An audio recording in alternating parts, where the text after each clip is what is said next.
by'umwihariko abanyarwandakazi, ikigo Hidden Polyclinic mu kuvura indwara zananiranye hamwe na Dr. Rio n'abasipesiyaliste mu kuvura from Nigeria. Tuvura indwara zikurikira: uburozi bw'amoko yose, ubutegano, imyuka mibi, uburozi butera ibisazi, ubw'uburyano ndetse n'akarande zo mu muryango. Tuvura indwara z'umubiri wose, umuvuduko.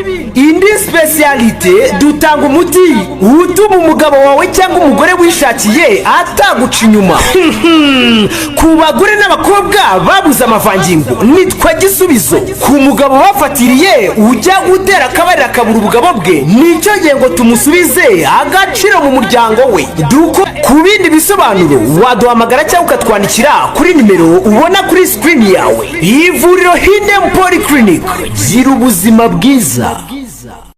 Kiraro kiduhuza namwe abafite ibibazo bigiye bitandukanye, ni nimero za telefone ndazikubwira rero, ni 07 hanyuma 91 hanyuma 73 hanyuma 96 karindwi gatandatu, ni 07 91 73 96 karindwi gatandatu. Hari na Airtel Tigo, ni 07 23 04 35 75 75.